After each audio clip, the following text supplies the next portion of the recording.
The morning sprinklers exploded like fireworks, and right in the middle of it stood Karen, drenched from head to toe, screaming my name like a banshee. Her white heels sank into the mud, her designer sunglasses flew off, and her dog barked hysterically as she slipped again.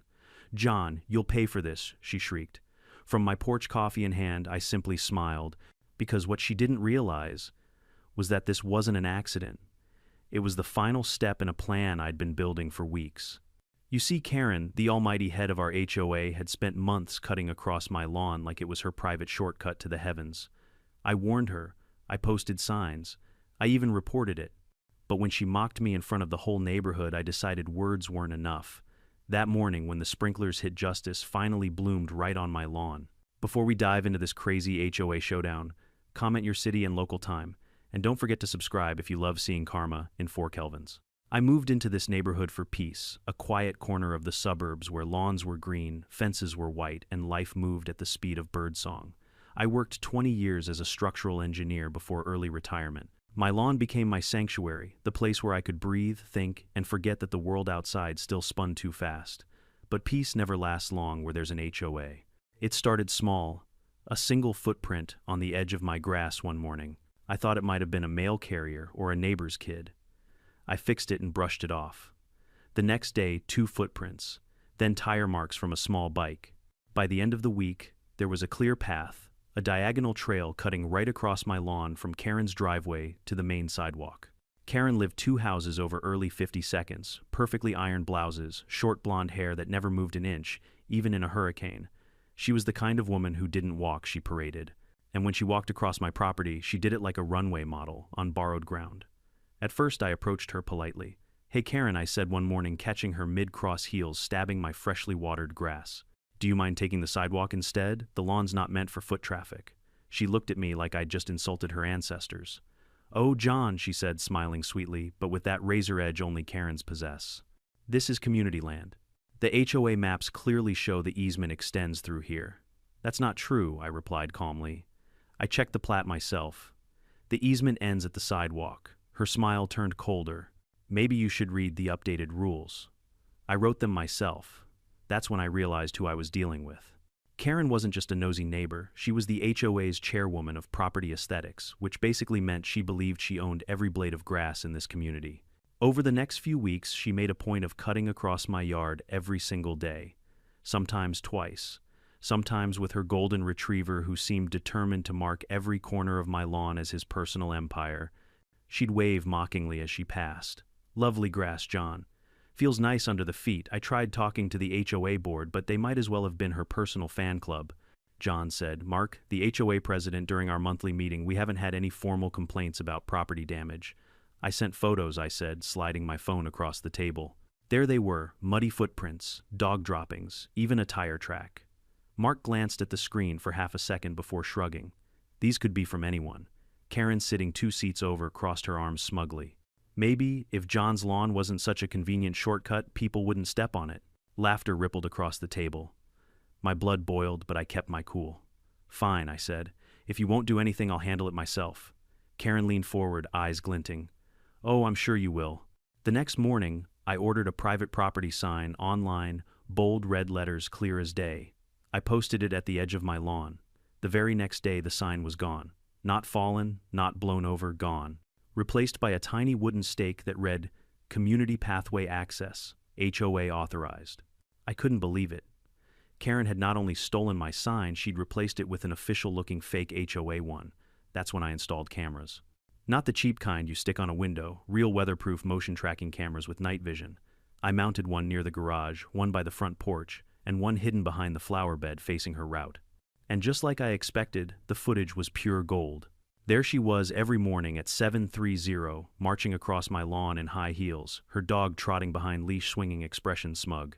Sometimes, she even used my yard to cut between other houses as if she were leading a parade of entitlement.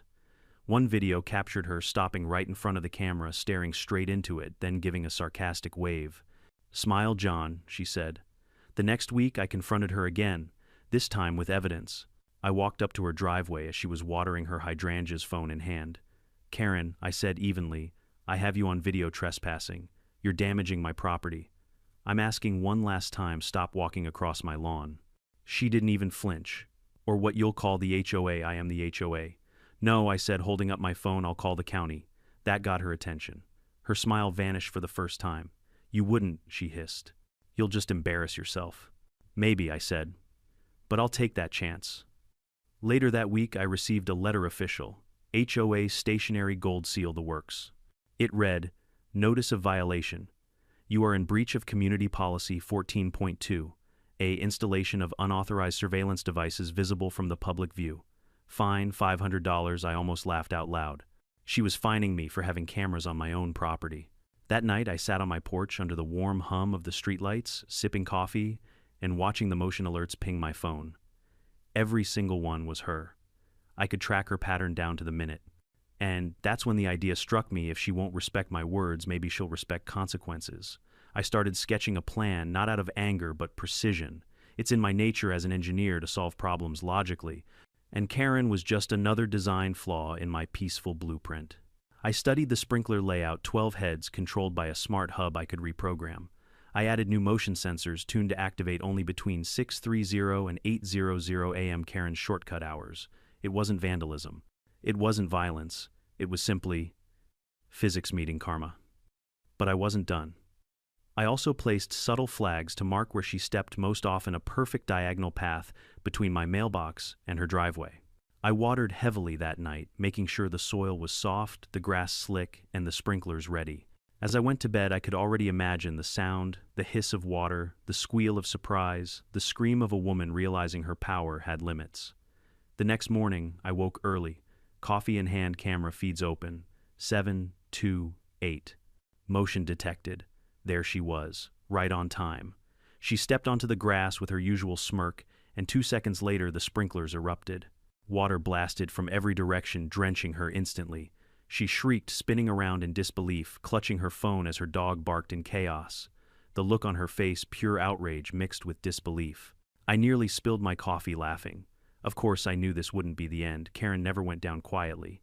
But in that moment, for the first time in months, I felt something I hadn't felt since moving in peace. A wet, muddy, screaming kind of peace.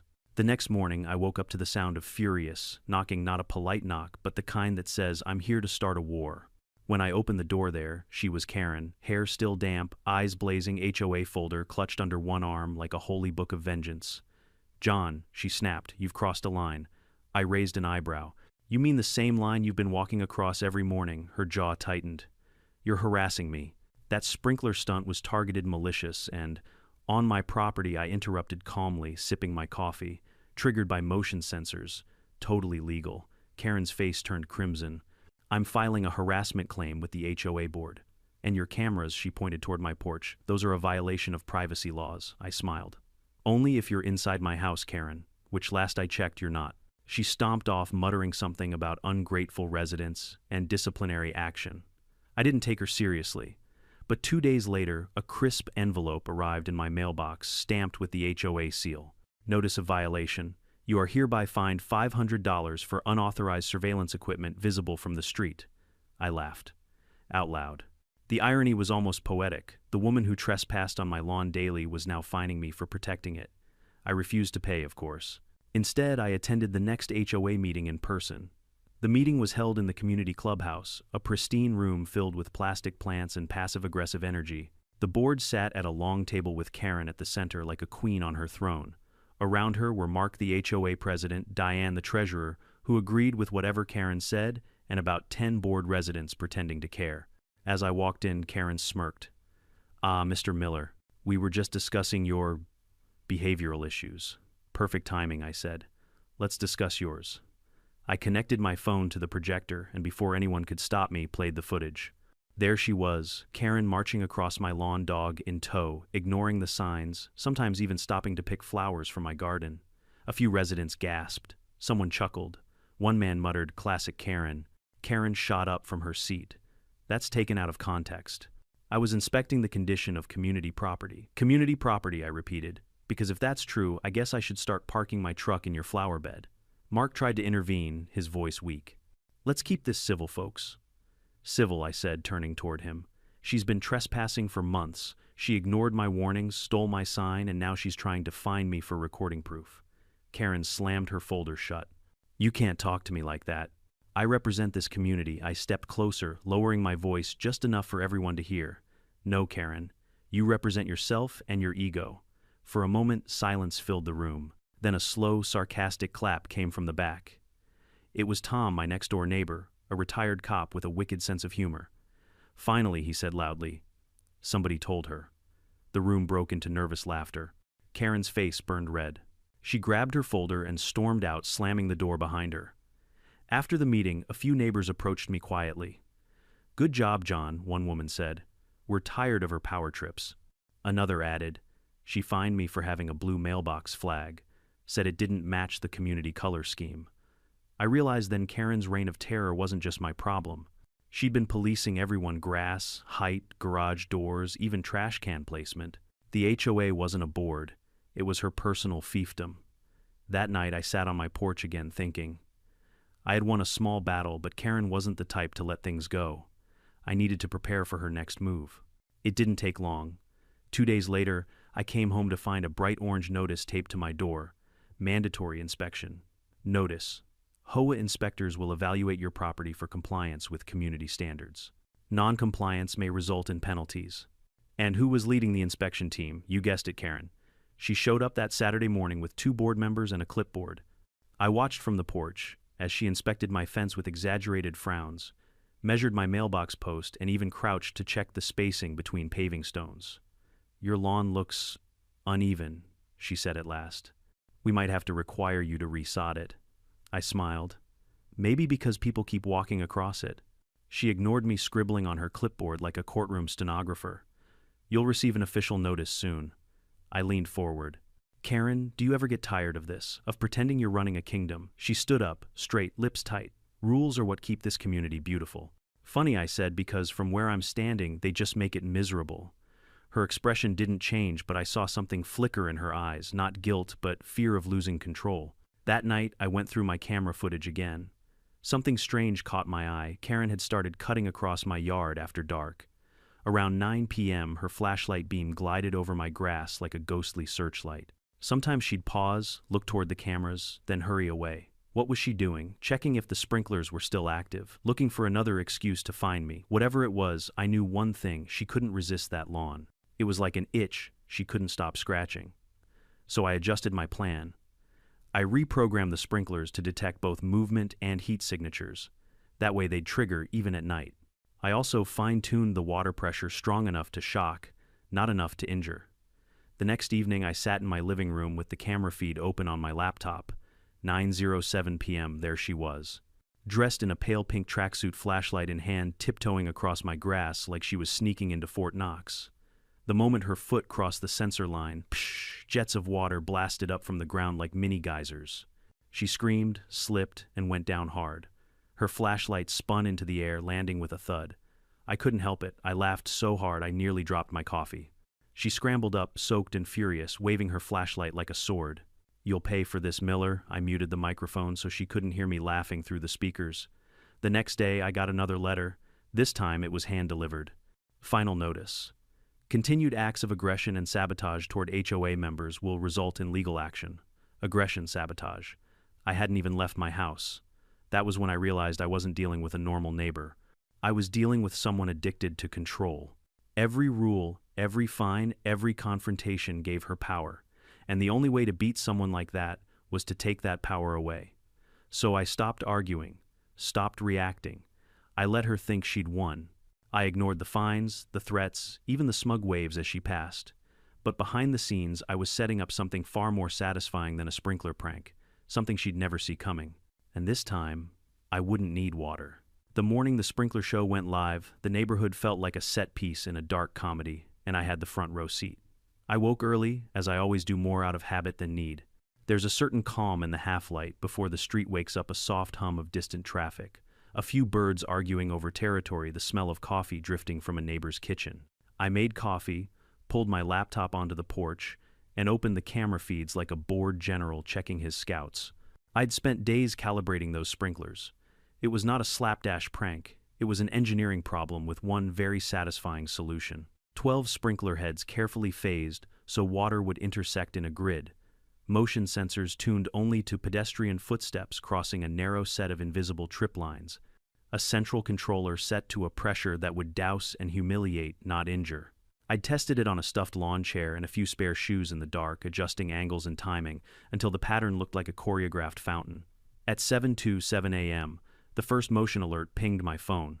I clicked the feed and saw her Karen already half a block away, striding in that same exaggerated gait she used, like a declaration of conquest. She wore a pale trench coat that morning and those ridiculous white heels that never seemed to meet reality. Her dog trotted in perfect obedience by her side leash looped around its owner's wrist like a trophy. She crossed the curb. The camera tracked her like a stage light. I could see the little smirk that had become her signature, the expression that read, "I get to decide how this place runs." She didn't glance at the private property sign. She hadn't for months. She didn't even glance at the cameras anymore. They'd become a background prop to her show. When her shoe touched the grass, the sprinklers woke. The sound was immediate, a collective gasp of water jets like a troop of miniature geysers bursting from the earth. Water hit with clean, deliberate force, a vertical curtain that soaked coat and hair within seconds. She staggered as if struck. Her dog yelped and spun. Karen's hands flew to her face, her hair matted down by the spray. Her heels slipped on the soft, wet turf, and she caught herself on a decorative rock, then loosed a scream that split the morning. From the porch I watched with a strange, guilty joy. It wasn't cruelty that made me grin, it was the symmetry of it.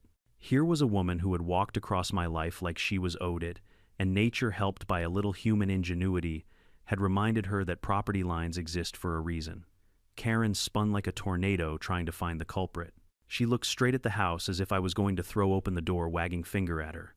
She called my name loud, accusatory, theatrical. A few early commuters glanced over and then looked away.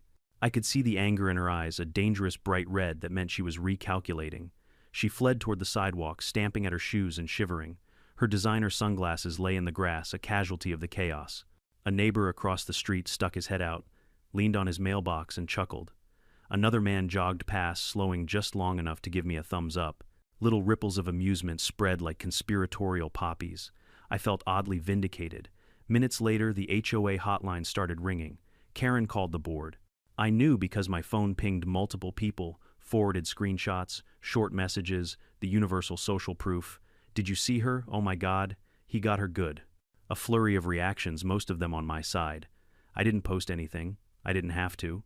The footage would do the talking, but of course the footage would also be her weapon. When she stormed over to my house, dripping and furious, there was a crowd, well, a scattering. People love a spectacle. She pounded on my door with the kind of force that was part protest, part performance. I opened it when she started screaming my name, and there she stood, a sopping, angry statue. "John," she shrieked. "You did this to me. You set me up. This is harassment." I kept my voice low and steady. "Motion sensors and sprinklers," I said. "On my property. You were trespassing." "Those cameras," she began, and I held up a hand. "Yes, Karen, my cameras. They captured everything. You can see for yourself. I didn't invite her in. I didn't need to." I pulled up the footage on my phone and handed it to the neighbor nearest to the porch, a respectable older woman who'd been my ally since I'd moved in. Watching the clip, a dozen neighbors saw what I had been seeing for months, the same woman cutting across the grass day after day. The clip was short and brutally clear. Some faces in the crowd softened, others pursed in forced neutrality. "You'll ruin me, Karen," spat Eyes Wild. "I'll have you fined. I'll have you." "You threatened me with fines," I replied. "So I defended my property. That seems fair." Her face blanched when she realized the evidence existed to contradict every shrug she'd passed off as nothing. She stormed back across the street, flinging words like arrows.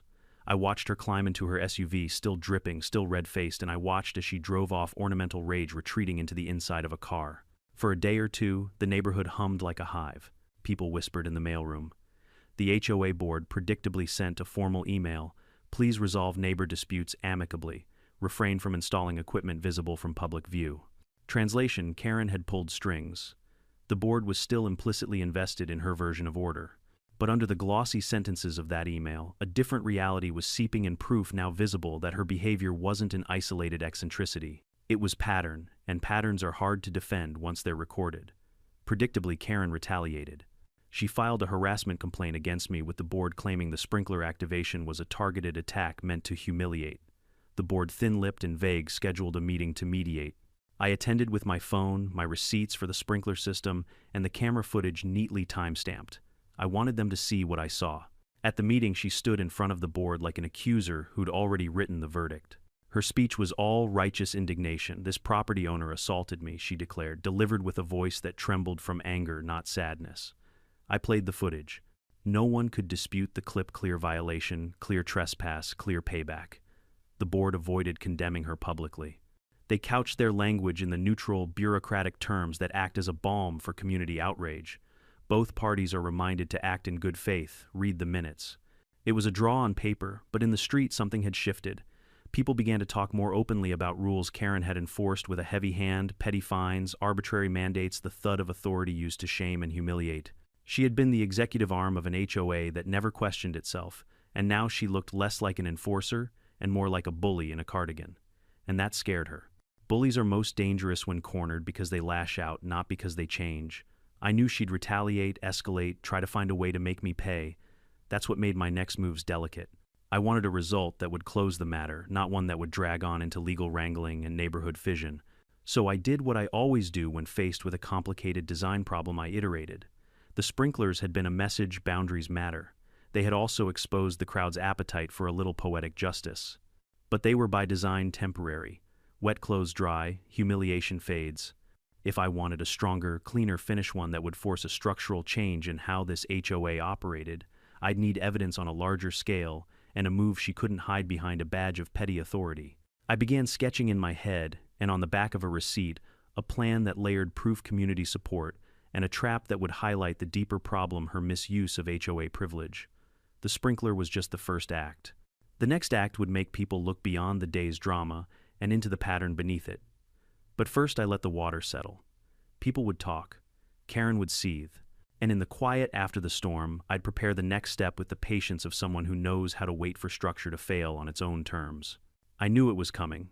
You can't humiliate someone like Karen, especially a woman who believes she is the HOA, without her coming back swinging. What I didn't expect was just how far she'd go to prove a point. It started with a new rule. A bright yellow flyer showed up on everyone's doorstep that week. New HOA policy update. Effective immediately, all lawns adjacent to common sidewalks are designated as community access zones for pedestrian use and safety. I laughed out loud when I read it. There was no pedestrian safety issue here. It was pure retaliation, a carefully worded excuse to make my property public. And who signed the notice at the bottom? Karen L. Whitmore, head of property aesthetics. I wasn't the only one who noticed. My neighbor Tom, the retired cop who'd clapped during that HOA meeting, came over with his morning coffee. "She's going after you, John," he said. "That rule is personal. Everyone knows it." I nodded. "Yeah, but she just made a mistake." "How so?" "She made it official. By declaring it community access, she gave me something tangible, evidence of targeted harassment disguised as policy. But I didn't act immediately. I let her believe she was winning. The next few days she strutted across my lawn again like a peacock in heels. Except now she did it slowly, almost ceremoniously, turning her head to make sure I was watching from the window. Once she even brought a small group from the HOA board with her. They walked side by side across my grass, chatting casually, pretending not to notice me filming them from the porch. When they reached the sidewalk, Karen turned around and called out, "See John, community access," perfectly within the rules. Her voice was sugar-coated poison.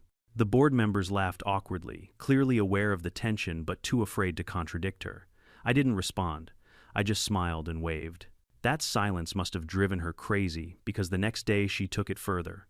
When I came home from running errands, there was a freshly planted sign right in the middle of my front lawn. It read, "Community Shortcut, HOA, Approved."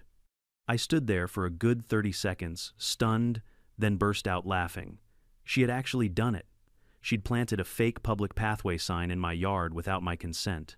That night I called Tom. "She's lost it," I said. "Completely," he chuckled. "So what's your move?" "Oh, I've got one," I said, "and it's going to be beautiful." See, Karen loved appearances. She cared more about looking powerful than actually being right. So I decided to give her what she wanted, a spectacle. I contacted a local landscaping crew I'd used before, good guys who didn't ask too many questions. I told them I needed a decorative turf replacement project. The crew showed up the next morning, in bright green trucks, loud enough to draw attention. And of course, Karen was out on her porch within minutes, arms crossed, eyes narrow. "What's all this?" she demanded, walking over in her robe. "Just upgrading the lawn," I said innocently. "HOA loves beautiful grass, right?" she huffed. "Make sure it meets community standards." "Oh, don't worry," I said with a grin. "It'll be unforgettable." What she didn't know was that I'd ordered synthetic turf, the kind with a waterproof membrane and a thin layer of mud lubricant underneath. From the surface, it would look perfect, lush, green, pristine. But step on it, and you'd find yourself on the slipperiest, most humiliating ride of your life. The landscapers worked all day, laying down the turf, smoothing the edges, and trimming it to HOA perfection. By evening, my front yard looked like a magazine cover. The grass shimmered in the sunlight, flawless and inviting. Even Karen stopped by to inspect it, trying not to show how impressed she was. "This looks adequate," she muttered. "High praise from the Queen herself," I replied.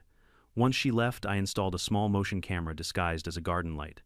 Then, just for good measure, I placed a new sign beside her, fake one, private property, do not enter. I went to bed smiling that night. I didn't even have to bait her. I knew Karen too well.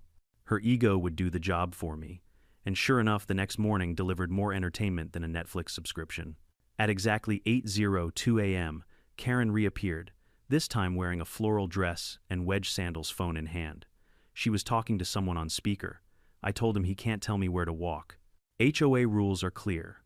Then she stepped onto the turf. 1 foot, 2 feet. A faint squelch. And then whoosh. Her feet shot out from under her like she'd stepped on an ice rink. She went down hard flat on her back with a sound that made me wince even through the laughter. Her phone flew into the air and landed right in a puddle near the sprinkler edge. Her dog barked in panic. Karen sat up, drenched in mud from the thin layer seeping through the seams her hair plastered to her face. Her expression was priceless, a cocktail of disbelief, outrage, and sheer embarrassment. I stepped out onto the porch, coffee in hand, trying my best not to laugh. "Morning, Karen," I said casually. "Grass feels different today, huh?" You did this on purpose," she screamed, pointing at me with a shaking hand. "Looks like gravity did most of the work," I said. "You might want to read the sign next time." She stumbled up, slipping again as she tried to stand. The dog pulled at the leash, nearly dragging her back down. By the time she escaped to the sidewalk, half the neighborhood had peeked out from their windows. One neighbor across the street even filmed it. I could see the phone camera glinting in the sunday. Karen's reputation had already been shaky, but this was gasoline on a bonfire. Within hours, the neighborhood group chat was buzzing. "Did anyone see Karen wipe out on John's lawn? I thought it was fake turf. Guess not. She's lucky he didn't press charges for trespassing." The video started circulating faster than gossip at a country club. Even people outside our subdivision were sharing it. I didn't upload it, but once it hit the chat, it spread like wildfire. Someone edited it with dramatic music and the caption, "HOA Karen meets her match." That night, I found another letter taped to my door, hand-delivered, of course. Notice of investigation. You are being reviewed for endangering the safety of an HOA official. Cease all modifications to your property pending further evaluation. I read it twice, then folded it neatly and set it aside. She was grasping at straws now. The board wouldn't touch this with a 10-foot pole after seeing that video. Later that evening, Tom texted me a screenshot. It was a snippet from Facebook. Someone had shared the clip publicly, and it already had 1,2,000 views. "John," he texted, "you've gone viral." I laughed so hard, I nearly spilled my beer. For once, justice wasn't quiet. It was loud, cinematic, and humiliating, just the way Karen had humiliated everyone else. But I knew Karen. She wouldn't stop. Not until she dragged the entire HOA into this mess with her, and that was exactly what I needed. Because once the spotlight turned on her, it wouldn't just reveal my prank. It would uncover everything she'd been hiding. And soon she'd wish all she'd lost was her footing. The next morning, I didn't even need to check my phone to know something was brewing. You could feel it, that quiet, charged energy that always comes before a storm. Birds were chirping, the sky was painfully blue, and yet the air felt heavy, like the neighborhood itself was holding its breath. By 8:30, I heard the sound of heels clicking, sharp, angry, deliberate. I peeked through the blinds, and there she was again, Karen this time dressed for war. Navy blue pantsuit, clipboard in hand, sunglasses perched like armor. And beside her, 2 HOA board members, Mark the spineless president and Diane the treasurer who'd once fined a man for using beige curtains instead of white. Behind them, to my utter disbelief, was a local news van. My jaw nearly dropped. She'd actually called the media. The van parked right in front of my driveway, and a young reporter hopped out, microphone in hand, eyes gleaming with the excitement of suburban chaos. A cameraman followed. Karen greeted them like she was a celebrity, giving a statement outside the courthouse. "This way," she said, pointing dramatically at my house. "We're dealing with an aggressive property owner who's been endangering our community with illegal modifications." I could practically hear the quotation marks around aggressive. I stepped out onto the porch before they reached my lawn, coffee mug in hand, wearing my most casual flannel shirt, the uniform of a man who's done nothing wrong. "Well," I said cheerfully, "good morning, everyone." "What's the occasion?" Karen spun toward me like a queen addressing a peasant. "John, we're conducting an official inspection under HOA authority, and Channel 9 is here to document the violations you've committed." The reporter blinked at me, intrigued. "Sir, do you have a comment regarding the claims that your sprinkler system and property modifications have caused injury and created safety hazards?" I couldn't help but smile. "Oh, absolutely," I said. "Would you like to see the footage?" Karen froze. "Footage? Oh yes," I said, stepping aside.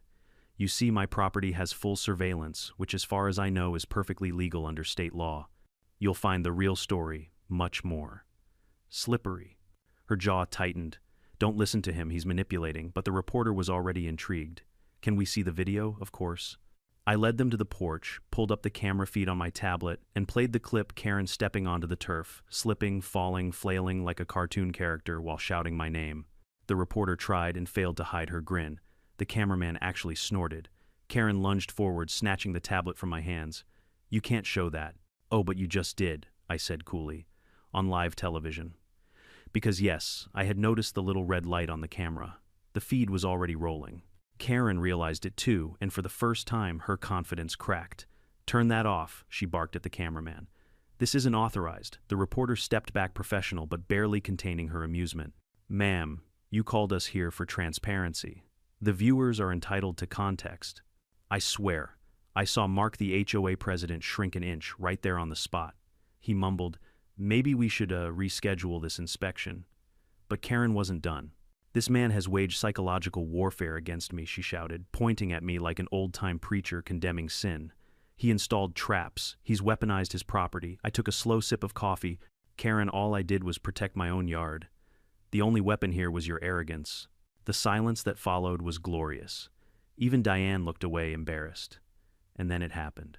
As Karen turned on her heel, stomping back across the lawn toward the sidewalk, she forgot one tiny detail: the synthetic turf was still slick from the morning dew. Her heel hit the edge, slipped, and the universe decided to press replay. Down she went again, this time in full view of the HOA board, the reporter, and half the neighborhood who had started gathering like an audience at a street performance. The microphone hit the ground, the cameraman gasped, and Karen let out a wail that could wake the dead. The reporter's reflexes kicked in. She was still filming. The camera caught it all: the fall, the mud, the dog barking frantically as Karen sat up in complete horror. "Cut the camera," she screamed, but it was too late. By evening, the video was online. Someone had clipped it from the live feed, and within hours it spread like wildfire. Titles varied: HOA chairwoman slips on her own rules, karma caught on camera when the HOA goes too far. Karen versus physics. Guess who wins? The comment sections were brutal. "That turf's got more justice than the HOA. Bro engineered karma. I'd pay HOA fees if they guaranteed entertainment like this." By the next morning, the clip had over 1.5 million views. Karen tried damage control. She posted a long, emotional Facebook statement about the dangers of community hostility and the need for mutual respect, painting herself as the victim of bullying. But it backfired spectacularly. People started posting screenshots of HOA fines. She'd handed out hundreds of dollars for unapproved mailbox, color decorative stones, exceeding size limits, wind chimes, violating sound ordinances. The neighborhood had been waiting for this moment. Tom called me that evening, barely able to talk through laughter.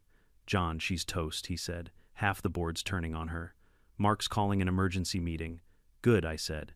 "Maybe they'll finally learn what accountability means." "By the way," he added, chuckling, "someone's selling shirts online that say, 'Watch your step, Karen.' They're selling fast." I nearly spit out my drink. "You're kidding." "Nope. Welcome to the internet, my friend." I should have felt guilty, maybe a little sorry for her, but I didn't. Not one bit.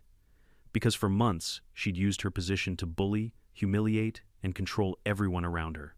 The only difference now was that the world finally saw what she really was, and I didn't even need to lift a finger. The next few days were eerily quiet. No HOA notices, no angry knocks. Even her car stayed parked in the driveway. Then one afternoon I saw a for sale sign appear in her yard. I stood there for a while looking at it. It felt almost surreal, like watching the final scene of a movie I didn't realize I'd been directing. That evening, I took my dog for a walk across the same patch of turf she used to trample. The fake grass shimmered under the sunset, dry and peaceful now. My dog stopped to sniff where she had fallen, tail wagging like he sensed the ghost of victory. When I got home, Tom was waiting on my porch with 2 beers. "To the end of an era," he said, raising his bottle. I clinked it with mine. "And to the return of common sense." He laughed. "So what's next? You gonna take her seat on the board?" I smirked. "Nah, I'm just gonna enjoy my lawn." But as I sat there watching the light fade over the calm, perfect grass, I couldn't help but think about what Karen's downfall meant for everyone else in the neighborhood. People had learned something, that fear only works if everyone stays quiet. The moment someone stands up, the whole illusion of control falls apart. That night, I opened my laptop and replayed the video one more time, just once for closure. The water, the slip, the scream, it all looked like poetic symmetry. And I whispered to myself, turns out gravity always enforces its own rules.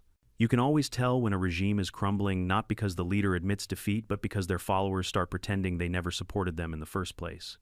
That's exactly what happened to Karen. 2 days after the fall, literally and figuratively, the HOA board held an emergency meeting. No media this time, no pomp and pretense, just a shaky attempt at damage control. I didn't plan to attend. Honestly, I thought I'd had my fill of HOA drama for a lifetime. But then Tom showed up at my door, grinning like a man holding good gossip. "You should come," he said. "Trust me, it's going to be a show." I followed him to the clubhouse more out of curiosity than anything. The air inside buzzed with whispers. For once, Karen wasn't sitting at the center table, Mark was. His face looked pale and sweaty, the face of a man who'd been forced into a job he didn't want. When I walked in, a few people clapped quietly. It caught me off guard. Normally, HOA meetings were like funerals, long, dull, and full of hidden resentment. But this one had the energy of a rebellion. Mark cleared his throat. "Thank you all for coming on such short notice. I think we can all agree there have been recent events that have damaged the reputation of our community." Someone snorted in the back. Another whispered, "You mean Karen's comedy hour?" Laughter rippled through the crowd. Mark continued, trying to stay professional. "Effective immediately, Karen Whitmore has been suspended from all HOA duties pending investigation." That was it. No apology, no explanation, just a bureaucratic exorcism. Tom leaned over to me. Suspended means fired once the paperwork catches up. Karen wasn't there, of course. I pictured her sitting in her house, blinds drawn, watching the world outside unravel her little empire. But the meeting wasn't over. Diane, the treasurer and Karen's longtime ally, stood up nervously, clutching a stack of papers. I have something to disclose." Her voice trembled. "During the last audit, I noticed some irregularities in our budget. At first I thought they were clerical errors, but there are multiple transactions that can't be explained." A murmur swept through the room. Mark frowned. "What kind of transactions?" Diane hesitated. "Payments labeled as community improvement consulting fees. They were approved by Karen without board vote, totaling nearly $42,000 over the past year. You could have heard a pin drop." Tom let out a low whistle. 42 grand. For what, her shoe collection? Diane's voice cracked. The checks were written to a company called W Property Solutions. I looked it up. It doesn't exist. Mark looked like he'd swallowed a lemon. "You're saying she created a fake company?" "I'm saying," Diane said, setting down the papers. "Karen's been siphoning money from the HOA." The crowd erupted. Voices overlapped, outrage mixing with vindication. For months, everyone had felt like something was off. The sudden fee hikes, the endless fines for nonsense like mailbox polish or improper shrub trimming. Now it all made sense. I didn't say a word. I just sat back and watched the empire burn. Mark pounded the table. "We'll contact the county auditor and file a formal report." "This is a criminal matter." Someone shouted, "About time." Another neighbor, a quiet woman named Patricia, who had once been fined for hanging a Christmas wreath too early, stood up and said, "We all knew she was corrupt, but we didn't know how to fight her. John showed us we could." The room went silent again, and suddenly every eye was on me. I shifted uncomfortably. "Hey, all I did was water my lawn." The room burst into laughter, real cathartic laughter. For the first time, this community actually felt like one. After the meeting, several neighbors came up to thank me. An older man shook my hand firmly. "You stood up when none of us could," he said. "You reminded us that the HOA works for homeowners, not the other way around." I didn't know what to say. I'd only wanted peace, a patch of quiet green grass. But somehow, it had turned into a movement. That night, as I walked home, the neighborhood looked different. Windows glowed with soft light. A few kids played on their bikes in the cul-de-sac without their parents glaring at them for noise violations. The tension that had hung over our little suburb for years had finally broken. Still, I couldn't shake the feeling that Karen wasn't finished. People like her rarely go quietly. Sure enough, the next morning an envelope appeared in my mailbox, handwritten, no return address. Inside was a single note: "You think you won. You have no idea what I'm capable of. K." I almost laughed. "Classic," I muttered, tossing it in the trash. But that same afternoon, something else arrived, something that made me stop laughing. A second envelope, this time from the county clerk's office. Inside was a refund check from the HOA's escrow account, addressed to me for $1,200, the exact amount of fines Karen had slapped me with over the last year. There was also a note from the interim board: "Mr. Miller, please accept this reimbursement for the wrongful fines assessed against you. Thank you for helping us uncover financial misconduct." So the county really was investigating. She was done. Tom came by later that day with a six-pack and a grin. Guess what news says? The HOA treasurer turned over everything to the police. "Karen's being questioned." I raised an eyebrow. "Embezzlement." He nodded. "Among other things." Apparently, the county audit uncovered more than just phantom consulting fees. Karen had been routing HOA funds through fake maintenance invoices, paying herself for inspection duties, even using HOA credit to buy furniture and wine for community events that never existed. "She's going to lose her house," Tom said, shaking his head. I thought about that for a while. I should have felt triumphant, and part of me did, but there was also a strange emptiness. Revenge stories always feel satisfying until the credits roll, and you realize someone's life just imploded. Still, I couldn't deny that justice had been served. A week later, I saw her one last time. It was early evening, and a moving truck was parked in front of her house. She was standing on her porch wearing jeans and a hoodie, no makeup, no clipboard, no audience. She looked smaller, somehow, not physically, but in presence. She noticed me watching, and for a brief moment, our eyes met. No words, no glares, just quiet understanding. Then she turned, climbed into her car, and drove away. The next morning, the for sale sign had a red sticker across it: "Sold." The HOA met again, a few days later, this time to rewrite the community bylaws. They abolished arbitrary fines, created a transparency rule for expenses, and voted for a rotating leadership model so no one person could ever hold unchecked power again. And guess who they asked to help draft it? Me. At first I declined. I'd had enough drama to last a decade. But Tom convinced me. "You've already fought the dragon," he said. "Might as well make sure it doesn't grow back." So I did. We spent weeks rebuilding the HOA from the inside out, fairer, clearer, and blessedly quieter. One evening, as the sun dipped low and the neighborhood kids laughed in the distance, I walked out to my porch with a beer in hand. The turf gleamed under the golden light, still flawless. No footprints, no trespassers, just peace. And for the first time in months, I exhaled. Maybe revenge wasn't the real victory. Maybe it was the silence that came after, the kind of silence that means you've finally won something bigger than a fight. You've won your peace back. Peace in the suburbs is a fragile thing. It can vanish with a single barking dog, a new fence too close to the line, or a neighbor who believes a clipboard gives them divine authority. For months after Karen's departure, the neighborhood breathed like it hadn't in years: slow, steady, cautious. Lawns looked greener, people smiled more, and for the first time, our community meetings didn't feel like court trials. I thought the story was over. But karma, I've learned, has a funny way of tying loose ends with a bow you don't expect. It was a Sunday morning when I found a plain white envelope sitting in my mailbox. No return address. No handwriting I recognized. Inside was a folded sheet of paper and something that looked like a check. The note read, "Thank you for standing up to her. She ruined more lives here than you know. Some of us couldn't speak up before, but we can now. Consider this our way of saying thank you." Attached was a cashier's check for $5,000, signed only. From the ones she fined into silence. I sat on my porch for a long minute staring at it, not sure whether to laugh or feel guilty. $5,000. It wasn't about the money, it was about what it symbolized. People had been living under her shadow for years, scared to fight back, and now they were free enough to give. Tom wandered over later that afternoon, beer in hand. "You look like you just got a letter from the IRS." "Worse," I said, handing him the note. "I think I just got thanked." He read it, then whistled low. "Guess the neighborhood's paying you reparations." I chuckled. "I don't want their money." "Then use it for something good," he said. "Make it mean something." That stuck with me. So the next week, I did something I never thought I'd do. I proposed a new community project. At the next HOA meeting, my first as an elected member, ironically, I stood and said, "We've spent too long defining this neighborhood by rules and punishments. Let's define it by something else." I showed them a plan, a small community garden in the unused green space at the end of the cul-de-sac. Each household could plant something, flowers, vegetables, herbs, whatever they wanted. No fees, no restrictions, no fines, just neighbors building something together. There was a long pause. Then Patricia, the woman Karen once fined for her Christmas wreath, raised her hand. "I'll donate seeds," she said. Then Tom added, "I'll build the boxes." By the end of that meeting, every single person had volunteered for something. It was the first unanimous vote the HOA had ever made. 2 months later, the garden was alive. Rows of tomatoes, sunflowers, lavender, and mint. Kids came after school to water the plants. Retired folks sat on benches and traded recipes. Every time I passed by, someone waved.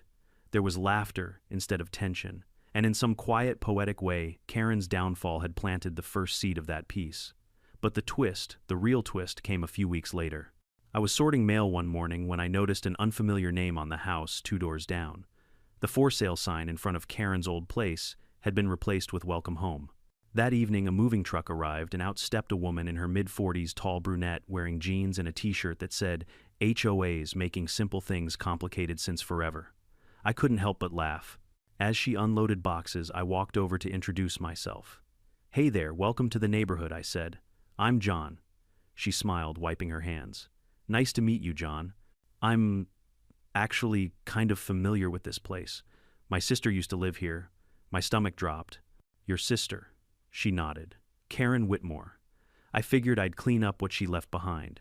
For a second, I thought she might be here for revenge. But then she laughed softly, as if reading my mind. "Don't worry. I'm not her. In fact, I haven't spoken to her in over a year, not since she started whatever power trip she was on." "Where is she now?" I asked cautiously.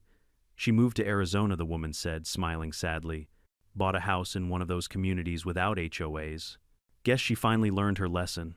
I exhaled a slow, surprised breath. "That's poetic." "She said she's growing vegetables," her sister added. "Maybe it's good for her. Maybe it's her own version of starting over." I didn't know whether to laugh or cry. The image of Karen, once the self-proclaimed queen of suburban order, kneeling in the dirt to plant tomatoes under her own rules or lack thereof, was almost too perfect. As her sister unpacked, she looked at my lawn and said, "You're the guy who had the sprinklers right." I hesitated, embarrassed. "Word travels fast," she grinned. "Don't worry." Karen might have been impossible, but even I have to admit that was brilliant. From that day on, she fit right in. No drama, no fines, no chaos, just a good neighbor. And for the first time in a long time, that corner of the street wasn't cursed with tension. Sometimes late at night, I'd walk past the community garden and think about how everything had started with a simple patch of grass. Just one stubborn woman who thought she could control everyone else, and one tired homeowner who finally said no more. The story had spread far beyond our little neighborhood. I'd even gotten a few emails from strangers who'd seen the viral video. Most said things like, "You inspired me to stand up to my HOA," or "Thanks for proving karma's real." One even wrote, "I watched your story with my dad, he hasn't laughed that hard in years." And honestly, that meant more to me than anything. A few weeks later, I finally cashed that mysterious $5,000 check and used it to install solar lighting around the community garden. On the opening night, kids ran between the glowing pathways while neighbors chatted and shared lemonade. The air smelled of mint and fresh soil. Tom raised his glass and said, "To John, the man who turned revenge into renovation." I laughed, shaking my head. "No, Tom. To the neighborhood and to learning that the best revenge is peace that lasts." Everyone clinked their glasses, and for a moment under the warm string lights and laughter, it felt like we'd rewritten the story completely. Maybe that's what this whole saga was about, not payback, not humiliation, but rediscovering what it means to belong somewhere without fear. Because power built on control always collapses. But respect, that grows roots. And as I stood there watching my once battleground lawn bathed in golden light, I couldn't help but smile. The grass was greener not because I fought for it, but because I let it grow. In life, some battles aren't about victory, they're about boundaries. It's easy to let anger consume you when someone crosses your line, but sometimes the smartest revenge isn't loud or cruel. It's patient, poetic, and precise. I learned that standing up for yourself doesn't mean fighting dirty. It means refusing to be small, refusing to be walked on literally or metaphorically. Karen's downfall wasn't about humiliation. It was about truth catching up. And here's the beautiful part. When you stop living in reaction to someone else's chaos, you finally start living in peace. So if you're watching this, ask yourself, what would you do if someone kept trampling your peace? Would you fight back with anger or build something better in its place? Drop a comment below. Tell me where you're watching from and if you've ever dealt with a Karen of your own. And don't forget to subscribe for more wild HOA dramas and satisfying stories of poetic justice.